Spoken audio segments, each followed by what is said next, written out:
Alhamdulillah. Serang. Bismillahirrahmanirrahim. Assalamualaikum warahmatullahi wabarakatuh.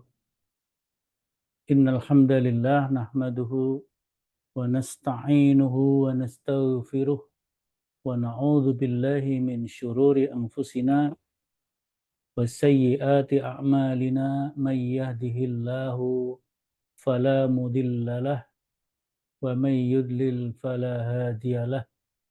Asyhadu an la ilaha illallah wahdahu la syarikalah wa asyhadu anna Muhammadan abduhu wa rasuluh la nabiyya wa la rasula ba'dah. Amma ba'd. Alhamdulillah, marilah kita panjatkan puji syukur kepada Allah Subhanahu wa taala pada hari ini, hari Selasa. Berarti kita sudah memasuki hari yang ke-9 untuk puasa di bulan Ramadan tahun 1445 ini. Bapak Ibu sekalian, kalau dalam pertemuan-pertemuan yang lalu saya menyampaikan tuntunan ibadah Ramadan yang disusun oleh Majelis Tarjih dan Tajdid pimpinan Pusat Muhammadiyah. Nah, pada kesempatan hari ini dan mungkin kesempatan berikutnya ada beberapa permasalahan yang ditanyakan, ya, yang ditanyakan kepada Majelis Tarjih dan Tajdid.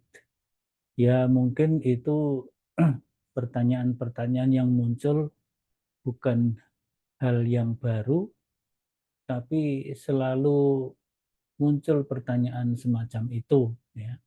Sehingga diperlukan penjelasan berdasarkan dalil-dalil yang ada, yaitu Al-Quran dan As-Sunnah. Terutama ini adalah dari As-Sunnah. Yang pertama yaitu tentang niat berpuasa setelah imsak.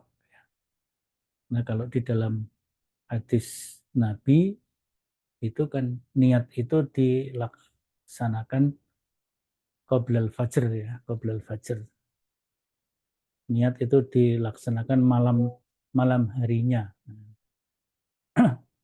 Jadi kita harus memancangkan niat itu dalam rangka melaksanakan ibadah siam ini sebagai menunaikan kewajiban terhadap Allah Subhanahu wa taala. Nah, sekarang bagaimana kalau kita baru melakukan niat setelah tanda imsak itu diserukan? Biasanya di masjid-masjid itu diumumkan waktu imsak. Nah, seruan imsak, ya, yang dikumandangkan di masjid-masjid itu bukan batas akhir atau batas awal puasa, ya. Batas akhir bolehnya makan dan batas awal mulainya puasa dalam satu hari, ya. Jadi itu imsak bukan batas itu, ya. Jadi imsak ini biasa dikumandangkan atau disampaikan kalau di dalam jadwal itu disebut, ya, imsakyah. Imsak itu 10 menit sebelum masuk waktu subuh. Misalnya hari ini subuh di area Sukoharjo dan sekitarnya, termasuk Kartasura, mungkin juga Surakarta juga hampir sama, yaitu subuh jatuh pada pukul 4:32. Ini jadwal subuhnya hasil penelitian dari Divisi Hisab Majelis Tarjih dan Tajdid, ya. Setelah Munas Tarjih ke-31 tahun 2000-an yang lalu, pada saat terjadi COVID itu, Majelis Tarjih dalam munasnya memutuskan bahwa waktu subuh yang selama ini diikuti oleh Muhammadiyah bersama umat Islam yang lainnya di Indonesia itu dikoreksi waktunya. Yang sebelumnya 8 menit, ya, 8 menit sebelumnya. Nah, maka pada saat Munas itu diputuskan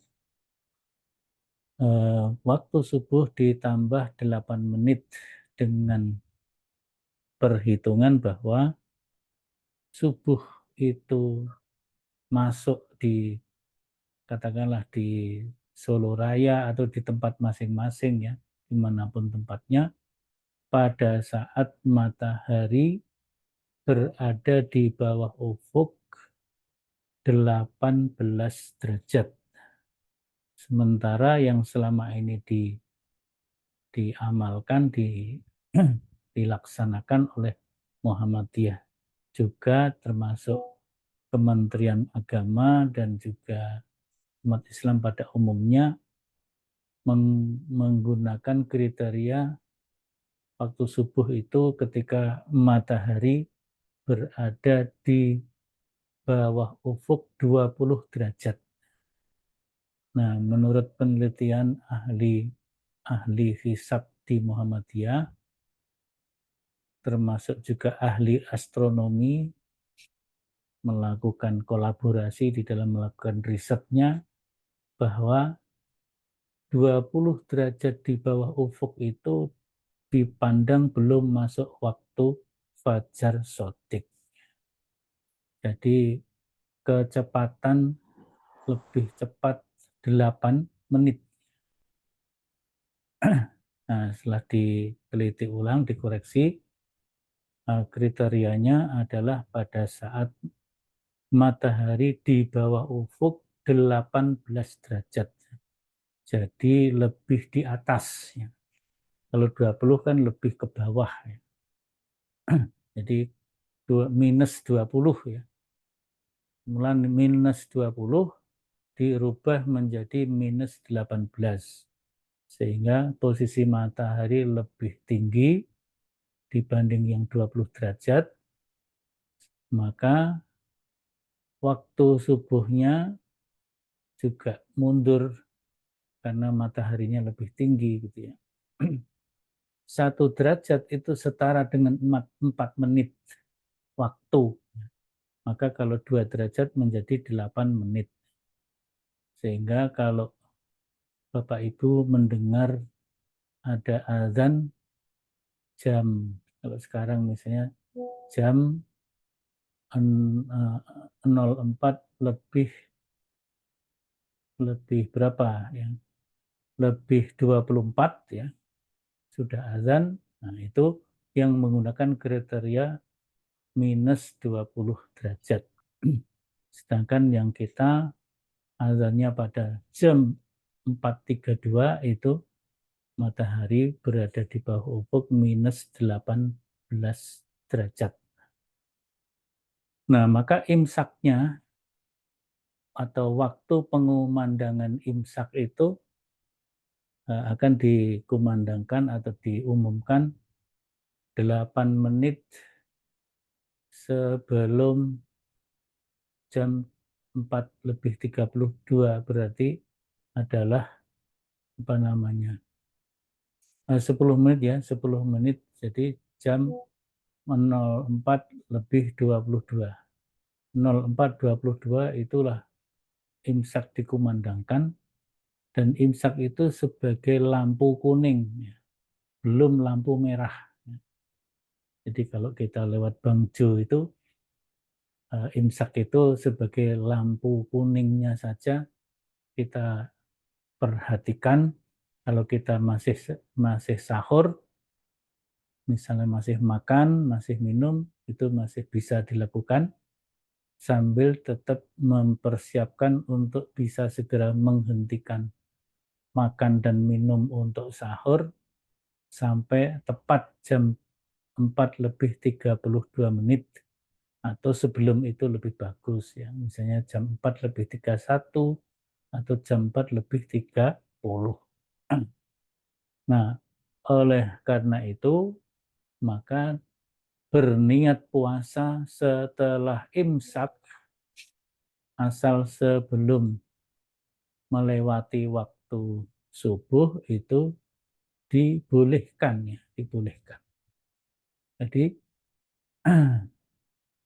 imsak dikumandangkan sebagai tanda agar kita bersiap-siap segera menyelesaikan sahur kita, dan sahur itu harus dihentikan, makan dan minumnya dihentikan pada saat munculnya fajar shodiq. Nah, munculnya fajar shodiq itu kalau sekarang berarti jam 4 lebih 32 atau di saat matahari berada di bawah ufuk minus 18 derajat. Dan fajar shodiq itulah permulaan puasa di hari itu. Jadi dimulai saat terbit fajar shodiq.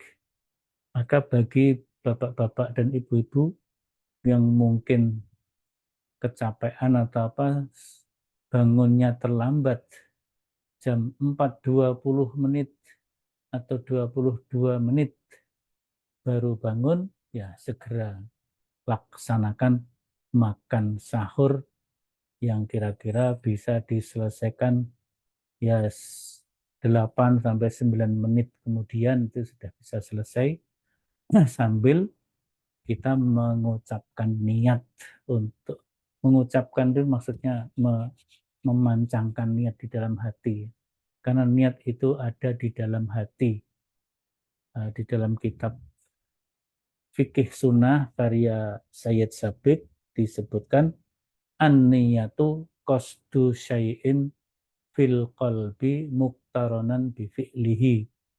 Niat itu adalah menyengaja untuk melakukan sesuatu amal dan itu ada di dalam hati bersamaan dengan permulaan amal itu dilakukan.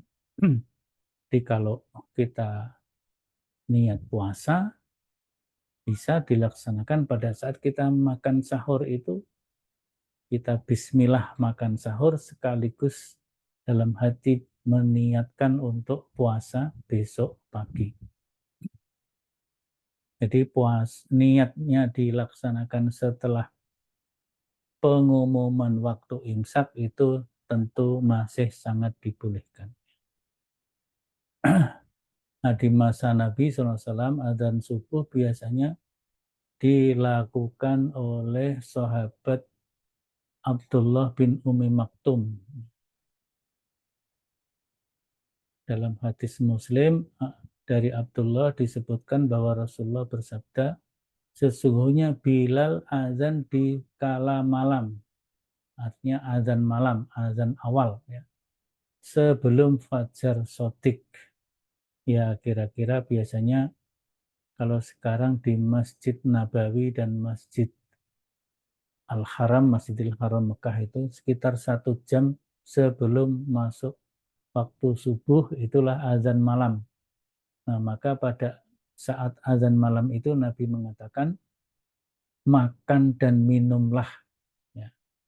Di saat Bilal azan, silahkan Anda makan dan minum untuk sahur itu sampai nanti kalian mendengar azannya Abdullah bin Ummi Maktum. Jadi di waktu subuh itu ada 2 muazin Rasulullah. Yang pertama Bilal, azannya setengah jam sampai 1 jam sebelum waktu subuh. Kemudian begitu masuk waktu subuh adalah azannya Abdullah bin Umi Maktum. Abdullah bin Umi Maktum ini seorang sahabat Nabi yang tunanetra. Ya, tunanetra. Maka Suatu ketika Abdullah bin Umi Maktum pernah menghadap Rasul karena beliau buta, tunanetra, siang dan malam sama-sama gelapnya. Gitu ya. Maka beliau menghadap Rasul minta dispensasi untuk tidak hadir di waktu subuh karena uh, masih gelap ya, dan memang dia selalu gelap kapan saja, maka beliau minta dispen, dan ketika beliau minta dispen, Nabi mengiyakan, ya boleh, nah, silahkan kamu tidak menghadiri sholat berjamaah karena keterbatasan. Tapi ketika Abdullah bin Umi Maktum itu beranjak pamit mau pulang, ya, kemudian baru beberapa langkah pulang itu Abdullah bin Umi Maktum dipanggil oleh Nabi. Ya Abdullah, hal sami'ta al-azan? Wahai Abdullah, apakah kamu dengar azan? Maka Abdullah menjawab, sami'tu ya Rasulullah. Ya, kami mendengar azan itu ya Rasulullah. Fa'ajibhu. Nah, maka kalau kamu mendengar ya kamu jawab dan kamu datangi panggilan itu. Dispensasinya dicabut. Walaupun tunanetra tetap tidak dapat dispen karena dia mendengar azan. Jadi ini keterangan tambahan tentang Abdullah bin Umi Maktum itu. Jadi kita memancangkan niat puasa Ramadan, puasa wajib, bisa dilakukan setelah imsak itu diumumkan, tetapi sebelum masuknya waktu fajar. Atau pas masuk waktu fajar pun masih bisa ya. Tapi setelah azan selesai ya sudah. Berarti kita harus, kalau makan tadi sudah berhenti ya, maka niatnya harusnya sebelum azan itu dikumandangkan. Itu kalau puasa wajib. Dalam hal ini adalah puasa Ramadan. Kalau puasa sunnah, kita boleh memancangkan niat puasa sunnah itu setelah fajar masih boleh sampai qabla zuhur, sebelum zuhur. Sampai sebelum zuhur. Selama antara qoblal subuh, qoblal fajar sampai zuhur itu kita belum memasukkan apa-apa ke mulut kita, ke perut kita lewat mulut. Kita belum, misalnya pada sholat subuh kita tidak makan, tidak minum terus gitu ya. Nanti kemudian jam 9, jam 10 kita mengucapkan atau memancangkan niat di dalam hati mau puasa sunnah, misalnya puasa Senin, Kamis, puasa besok setelah Idul Fitri di bulan Syawal itu puasa 6 hari di bulan Syawal. Misalnya malam tidak ada pikiran mau puasa, sampai subuh belum kepikiran. Kemudian ba'da subuh belum makan, belum minum, jam 8 berpikir saya baiknya hari ini puasa saja, maka jam 8 itu niat puasa. Kalau itu puasa sunnah dibolehkan ya, karena itu amalan Nabi seperti itu. Jadi suatu ketika Nabi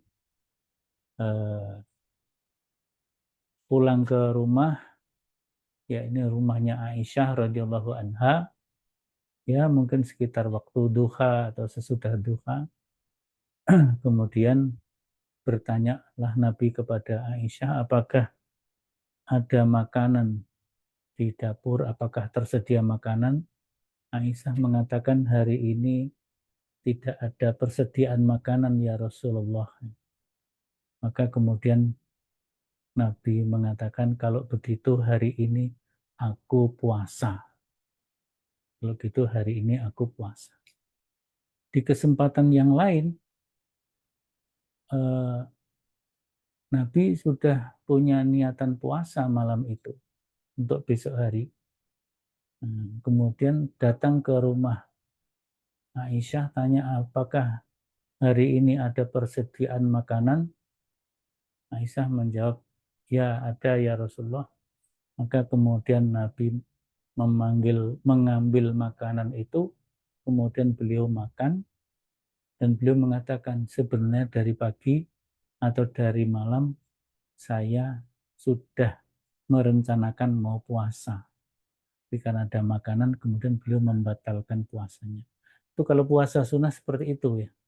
Niatnya bisa di agak siang hari asal sebelum tengah hari, sebelum zuhur ya. Kemudian akan membatalkan juga bisa dilakukan sewaktu-waktu. Ya. Tapi kalau puasa Ramadan enggak. Kalau puasa Ramadan niatnya harus qablal fajri, malam yujmi al-siyama qablal fajri fala siyama lahu, gitu kan. Barang siapa yang belum meniatkan puasa Ramadan sebelum fajar, maka hari itu tidak sah puasanya, kan gitu ya. Fala siyama lahu. Itu kalau puasa wajib. Nah, kalau puasa sunnah, nah kita niatnya jam 8 juga enggak apa-apa. Habis sholat duha, selama pagi belum memasukkan makanan dan minuman, maka jam itu diniatkan untuk berpuasa, silahkan. Atau malam sudah niat dan mungkin sudah sempat sahur, tapi kemudian di siang harinya atau waktu duha atau apa, mungkin menerima tamu dan sebagainya, dipertimbangkan dan dengan berbagai pertimbangan membatalkan puasanya termasuk dibolehkan. Nah, jadi itu tentang niat puasa di waktu setelah pengumandangan imsak. Jadi antara imsak sampai waktu azan subuh, kalau dalam hisab ya ditentukan waktunya sekitar 10 menit ya, 10 menit. Nah, kalau di dalam hadis Nabi dari Zaid bin Sabit riwayat Muslim, Nabi menyebutkan bahwa waktu antara sahur dan adzan subuh waktunya sama dengan membaca 15 ayat. Nah, tentu ini 15 ayat yang standar ya. Ayatnya standar, bukan ayat yang panjang-panjang. Ya, ayat yang standar lah gitu ya. Mungkin seperti apa? Membaca surat Wadduha atau membaca surat Wal-Laili gitu ya. Wal-Laili wasyamsi itu kan sekitar 15-an ayat ya, atau mungkin seperti Al-A'la atau uh, Al-Ghasyiyah, sekitar itulah ya. Jadi ini karena karena standarnya ayatnya sepanjang pendeknya nggak sama, berarti kan itu relatif, tapi kemudian ahli hisab memberikan standar sekitar 10 menit. Nah, ini yang apa namanya, masalah yang pertama, yaitu niat puasa di saat setelah pengumuman waktu imsak selama sebelum masuk waktu subuh, insya Allah itu sesuatu yang tidak masalah. La ba'sa bihi, boleh kita lakukan untuk puasa wajib. Sedangkan untuk puasa sunnah tadi sudah sampaikan, niatnya bisa diundur sampai sebelum tengah hari atau sebelum zuhur. Begitu juga membatalkan puasa juga demikian ya. Sekarang yang kedua tentang junub setelah subuh. Junub setelah subuh atau mandi junub setelah subuh. Artinya sebelumnya terjadi hadas besar yang mengharuskan seseorang mandi junub. Nah, itu mungkin bisa akibat dari persenggamaan suami istri, kumpulnya suami istri di malam hari, kemudian dia membersihkan, mensucikan hadas besarnya dari junub itu dilaksanakan selesai azan subuh. Selesai azan subuh tiba, boleh apa tidak gitu ya? Bolehkah mandi junub setelah berniat puasa dan setelah waktu sholat subuh tiba? Karena malam harinya menggauli istrinya, misalnya seperti itu ya. Nah, majelis tarjih berpandangan berdasarkan dalil dari hadis riwayat Muslim yang disampaikan oleh Aisyah radhiyallahu anha.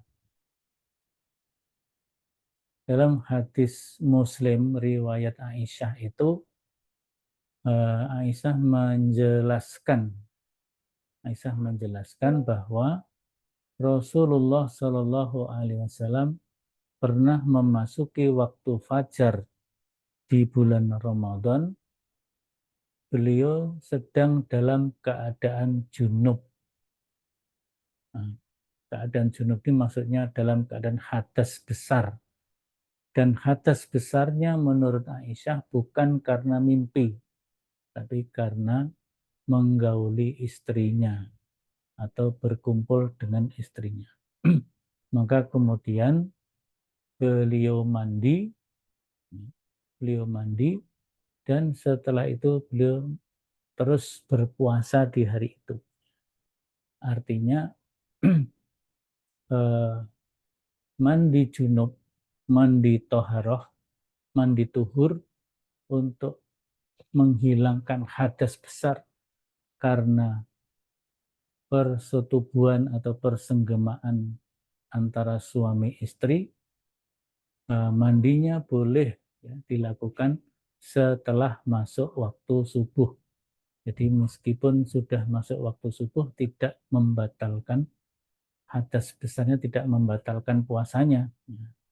Maka boleh mandinya, mandi besarnya atau mandi tuhurnya dilaksanakan setelah azan subuh dikumandangkan dan setelah itu tetap melanjutkan puasanya. Nah, jadi kalau hadas besarnya atau jimaknya itu dilakukan setelah subuh, itu yang membatalkan puasa. Tapi kalau jimaknya dilakukan sebelum subuh, sebelum masuk waktu subuh atau di malam hari, meskipun mandi tuhurnya, mandi toharohnya, itu setelah masuk waktu subuh, itu tidak termasuk bagian dari yang membatalkan puasa. Nah, itu berdasarkan hadis yang sangat jelas, penjelasan dari Aisyah. Jadi hadisnya ini hadis fi'liyah, hadis perilaku Nabi yang dijelaskan oleh istri Nabi, yaitu Aisyah radhiyallahu anha. Jadi itu ya namanya orang yang junub memang sebaiknya afdoliyatnya dia bisa bersuci sebelum masuk waktu subuh ya, supaya sholat subuh berjamaahnya tidak terlambat ya.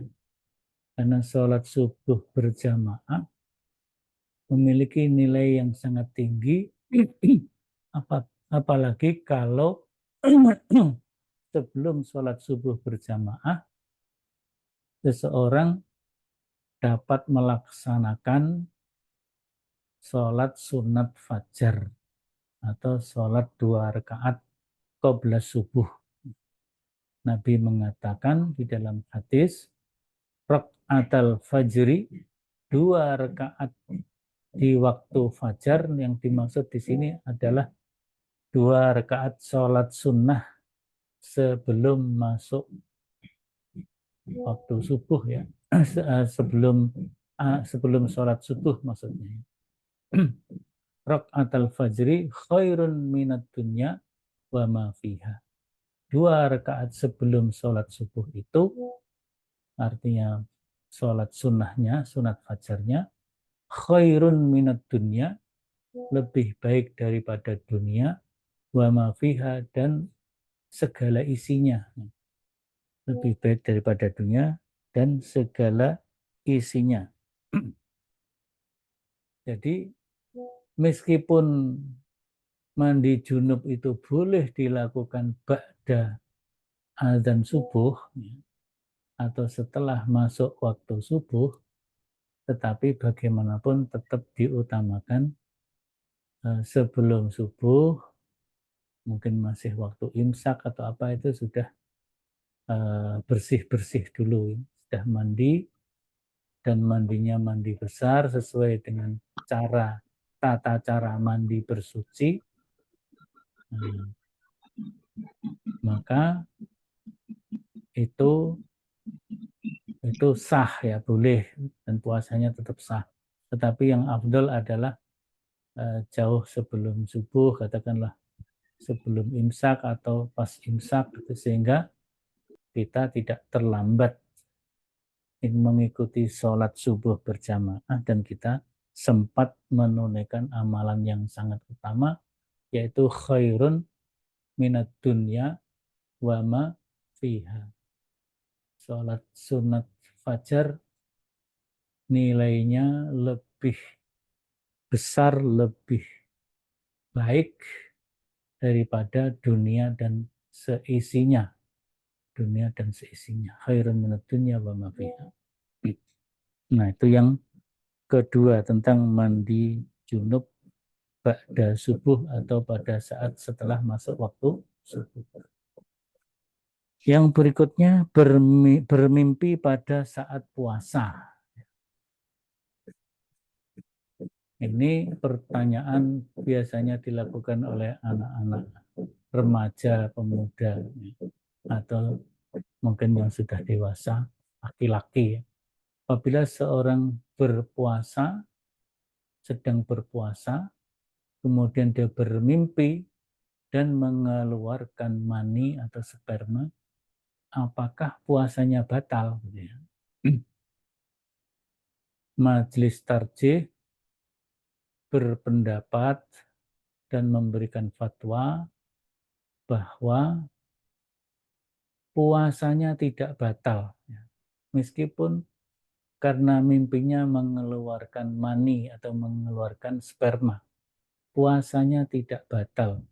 Karena mengeluarkan spermanya itu tidak disengaja dalam keadaan tidur dan dia bermimpi.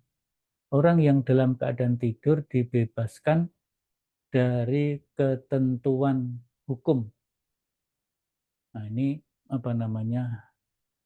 fatwa ini didasarkan kepada hadis riwayat Ahmad dari Aisyah yang menyebutkan ada 3 golongan yang dibebaskan dari ketentuan hukum. Rufi al-qalam ya.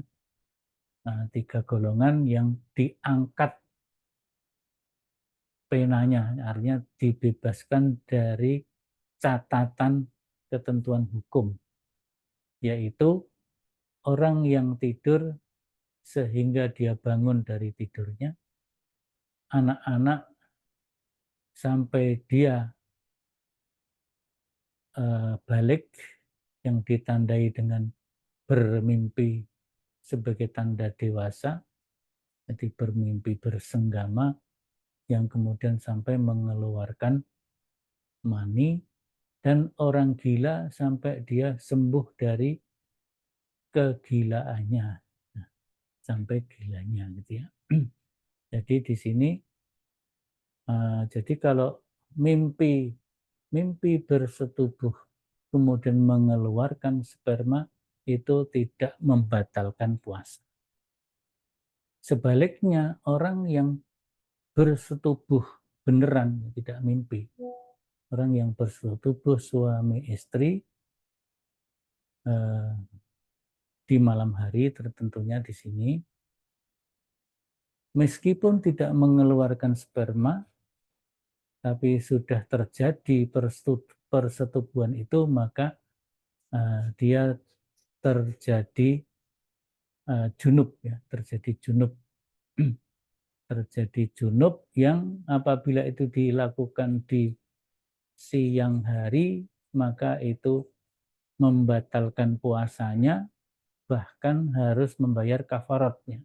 Seperti dulu sudah kita terangkan, kafaratnya memerdekakan budak, kemudian berpuasa atau berpuasa 2 bulan berturut-turut, atau memberi makan 60 orang miskin, setiap orangnya dengan ukuran 60, seperti bayar fidyah itu ya, 6 on ya, 6 ons ya. 6 ons beras, kalau kita berada di Indonesia makanan pokoknya beras ya. Nah, itu kalau apa namanya, bersetubuh jima di pada saat berpuasa, terutama adalah puasa Ramadan. Maka puasanya batal, kemudian apa, harus mengganti di hari lain, ditambah dengan bayar kafarat. Itu kalau bersetubuh, meskipun tidak mengeluarkan sperma. Tapi kalau bermimpi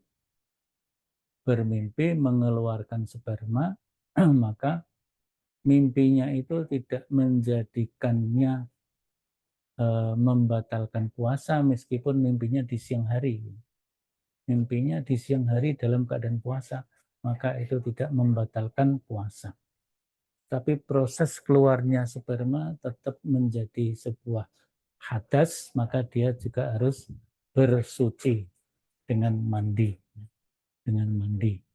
Jadi apa namanya, hadas besarnya terjadi, tetapi tidak membatalkan puasanya. Jadi dia kalau mau sholat, dia melakukan mandi tuhur, tetapi tidak batal puasanya.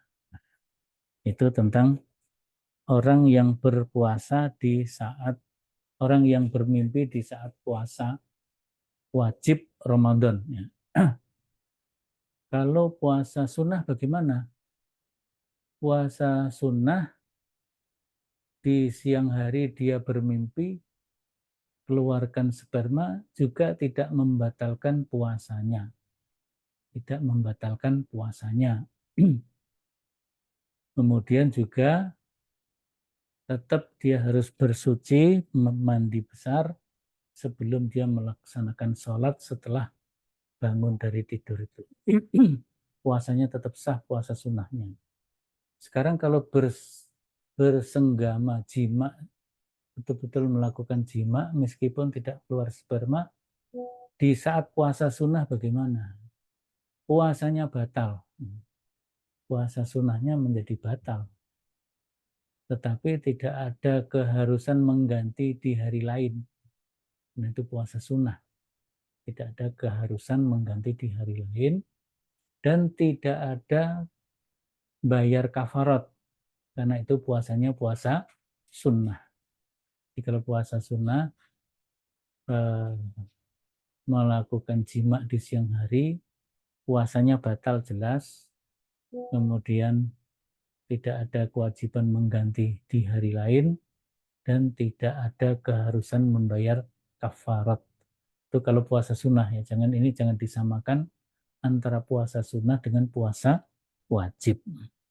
Dan puasa wajib yang dimaksud adalah puasa Ramadan.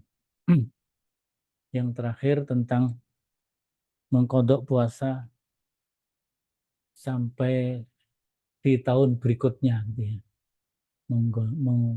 Apa namanya, kita tadi misalnya batal puasanya, atau kita tidak puasa karena sakit, karena bepergian, atau tadi karena apa?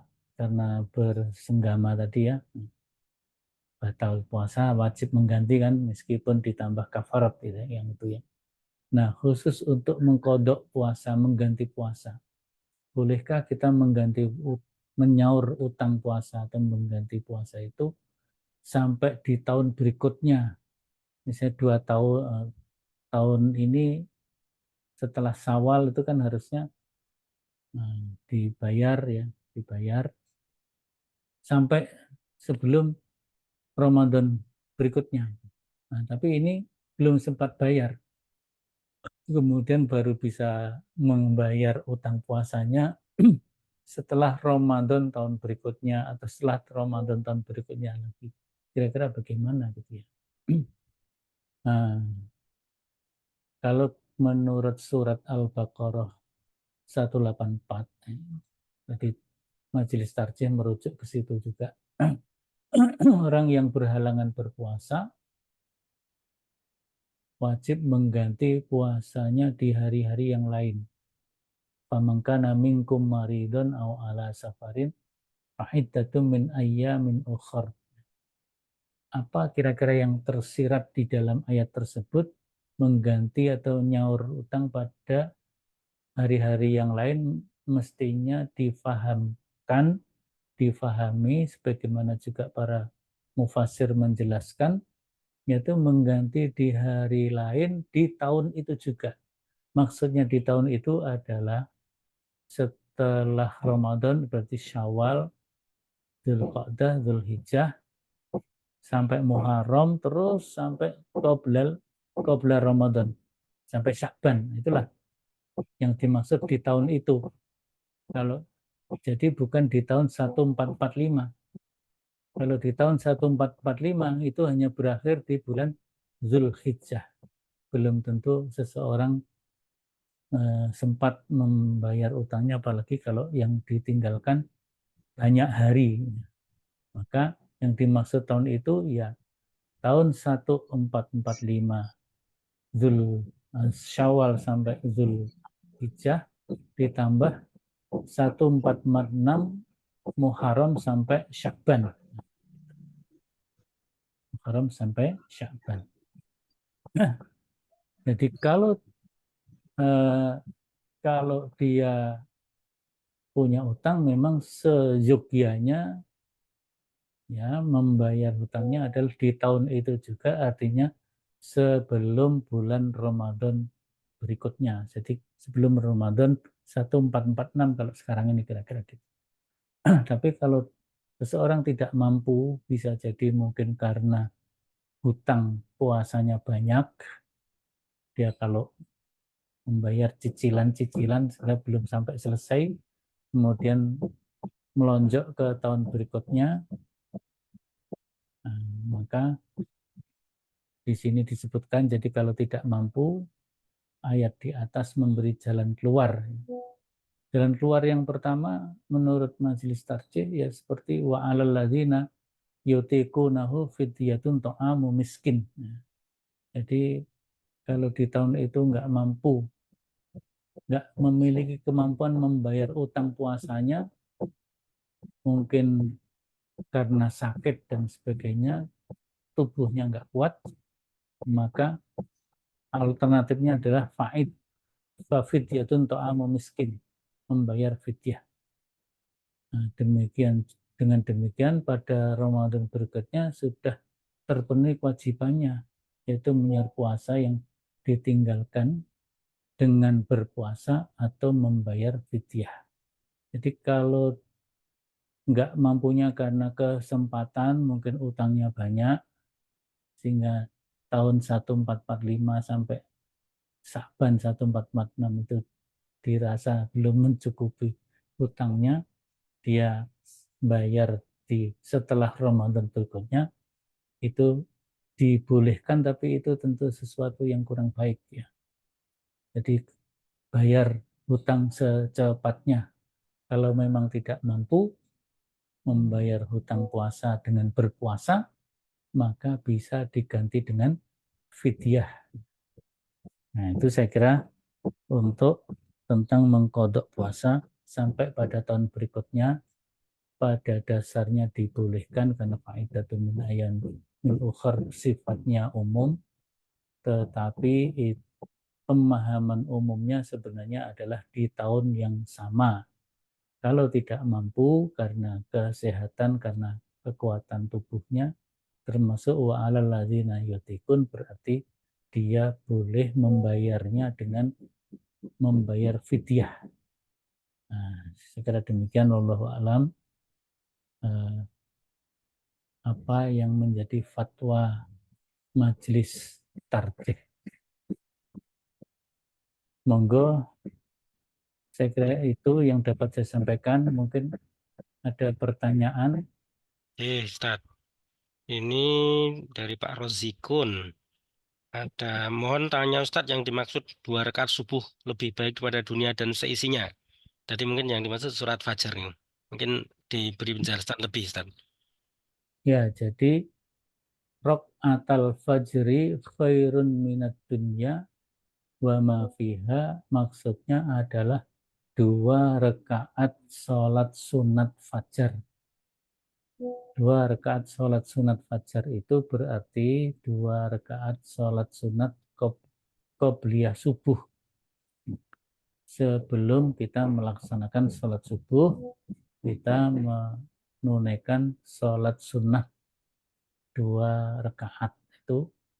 Itu dinyatakan oleh Nabi SAW, rok'ata al-fajri. Rok'ata itu panjang ya. Rok'ata al-fajri, 2 rakaat di waktu fajar, maksudnya sebelum melaksanakan sholat subuhnya, khairun minat dunia, lebih baik daripada dunia, wa mafiha, dan seisinya. Jadi itu, apakah masih ada yang mau ditanyakan lagi dari Pak Rozikun? Jadi yang dimaksud rakaat al-fajr adalah 2 rakaat sholat sunat sebelum kita melaksanakan sholat subuh. Jadi waktunya antara azan subuh sampai qomat, sampai dikumandangnya iqomah.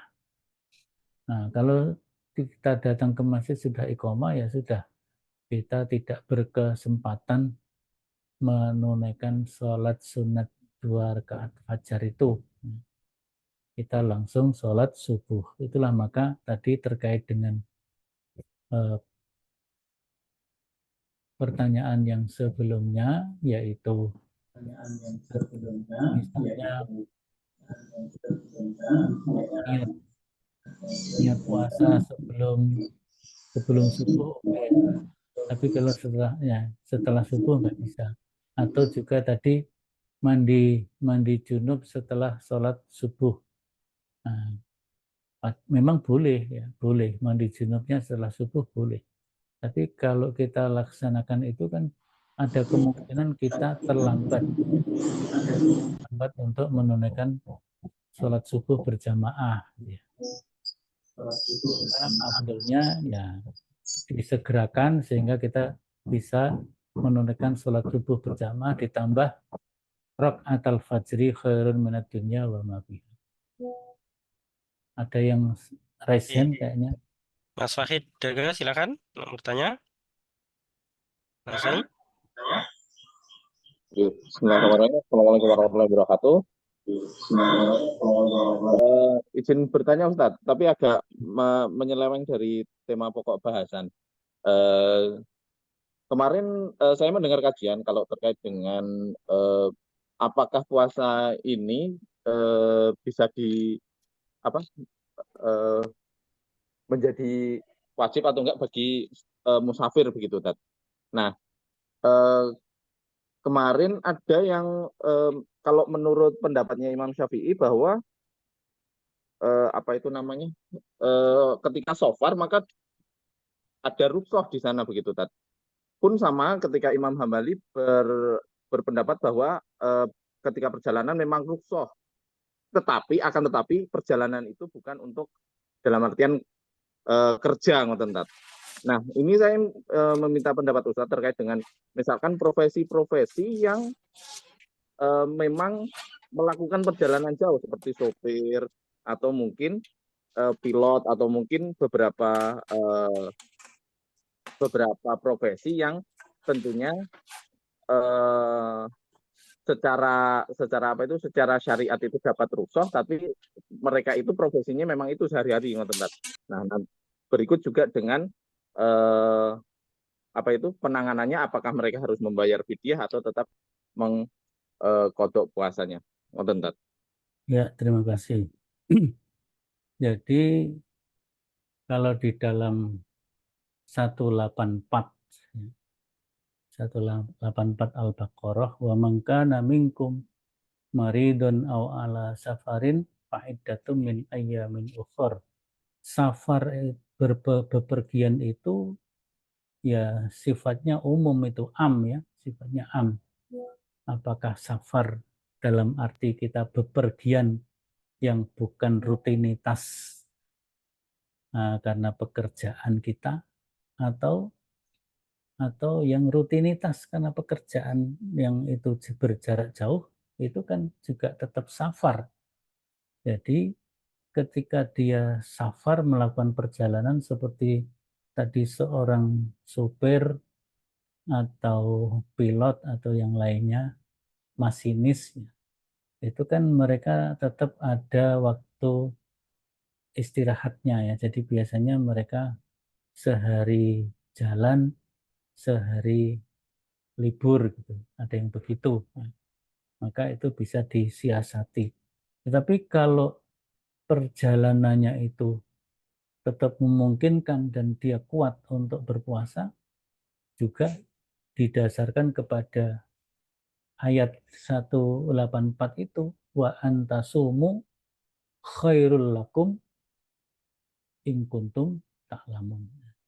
Jadi meskipun kita itu boleh ya, jadi dalam bepergian misalnya supir jalannya siang hari misalnya gitu, kemudian dia tidak, dengan bekerja sebagai supir itu sulit atau berat untuk berpuasa, maka dia boleh tidak berpuasa hari itu. Maka bisa diganti di hari yang lain ya, karena kan supir tidak tiap hari, tidak selalu tiap hari full harus berangkat terus gitu kan. Nah, jadi di saat dia tidak pergi, maka dia membayar utangnya, bisa seperti itu. Tapi kalau memang pekerjaannya itu full ya, tiap hari mesti harus jalan, sehingga nggak ada waktu istirahatnya, ada cutinya, kira-kira gitu ya. Maka ya silahkan, itu berarti termasuk wa 'alal ladzina yutiqunahu. Nah, dia bisa dengan membayar fidyah karena tidak ada waktu untuk mengganti di hari lain. Jadi termasuk kategori wa 'alal ladzina yutiqunahu. Jadi 'alal ladzina yutiqun itu bisa orang yang tidak kuat atau orang yang ngoyo untuk melakukan puasa itu sangat ngoyo, sangat memaksakan diri. Nah, itu yutikun tuh seperti itu. Jadi saya kira itu. Jadi misalnya ada dosen UMS yang rumahnya jauh di sana, perjalanan tiap hari, tapi ya saya kira itu nggak ada ya, lebih baik ngekos saja. Ngekos saja. Itu. Ada biasanya Pak Sinus, Pak Triwidayatno niku dadi Solo Jogja. Ngelaju Jogja kan termasuk masih bisa wa antasumu khairul lakum. Jakarta saja kalau pakai naik pesawat, naik kereta masih bisa wa antasumu khairul lakum.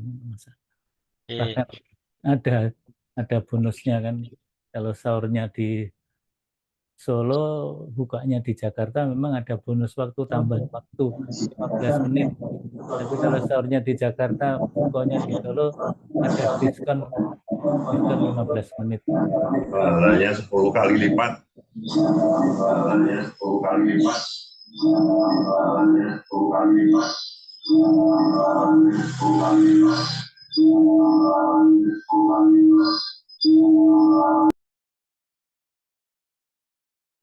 Ustaz Samsul, ini di chat ada Nggih. beberapa pertanyaan. Kalau sholat fajar sebelum adzan subuh, nah, Nggih. itu gimana nih, Bu? Sholat fajar sebelum adzan subuh. Ya, itu sholat fajar itu antara adzan dan iqamah. Antara adzan dan iqamah. Jadi kalau sebelum adzan subuh itu sholat sunnah yang lainnya. Sholat sunnah yang lainnya seperti sholat sunnah mutlak atau apa kan begitu. Ya, baik. Berikut Kemudian ada beberapa yang lain lagi. Ini dari Pak Partono itu, anak-anak yang puasa setengah hari apa ada niatnya kah ya? Untuk larangan ya, jima di waktu puasa di bulan Ramadan apakah apa itu tersirat di dalamnya untuk sholat tarawih juga itu fardu wajib surat-surat yang digunakan apa ini? Monggo niku dari Pak Partono.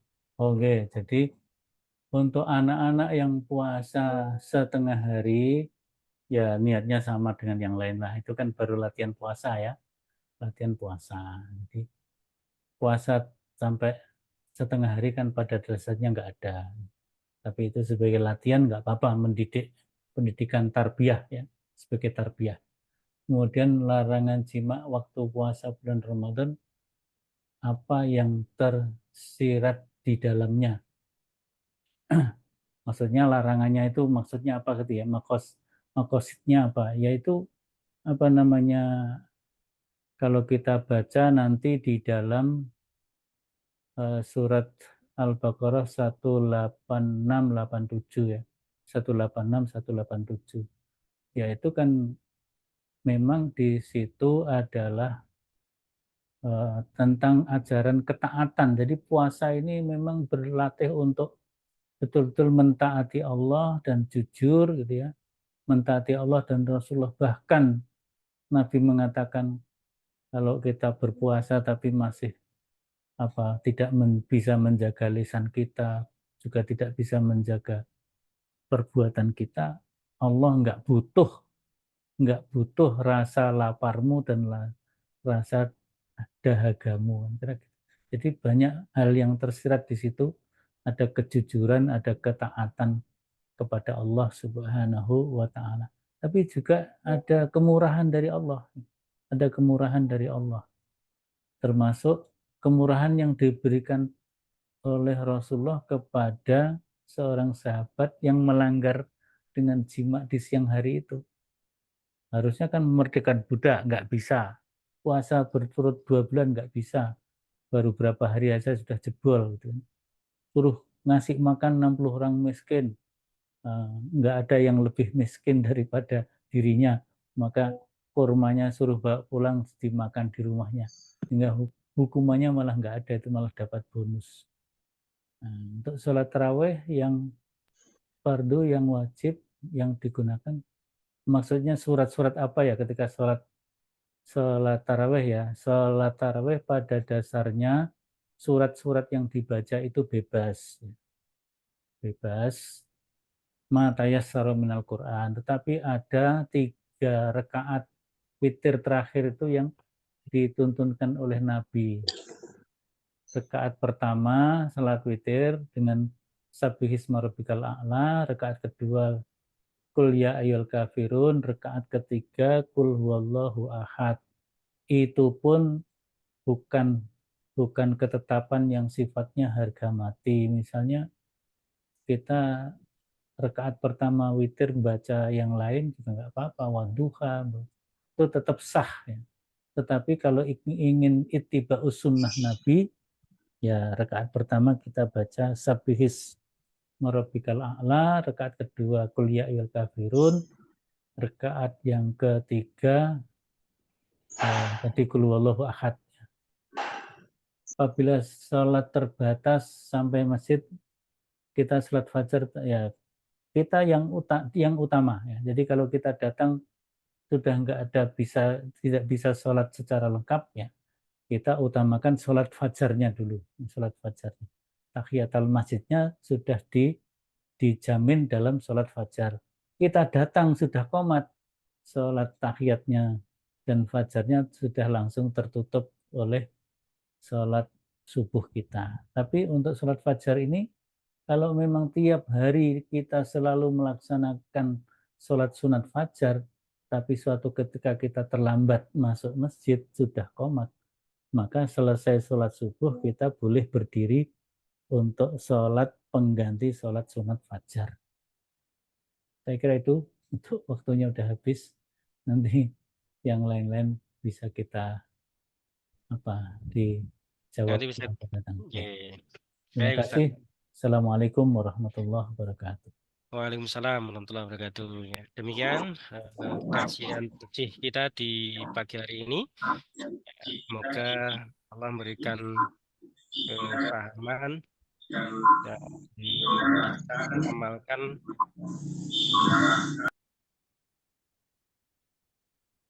bisa mengamalkan dalam menjalankan ibadah puasa kita di tahun ini, dan mudah-mudahan kita bisa mendapat Ramadan terbaik di tahun ini.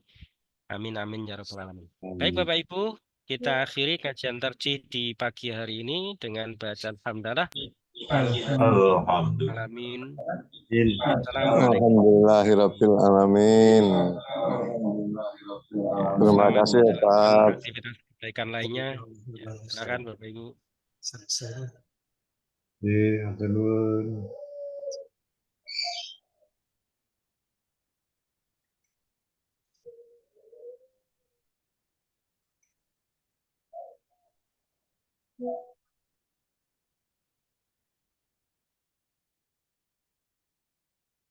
Kasih Ustaz Samsul, makasih. Nyambi kuliah nih. Oh, nggih. Pripun? Izin. Nggih.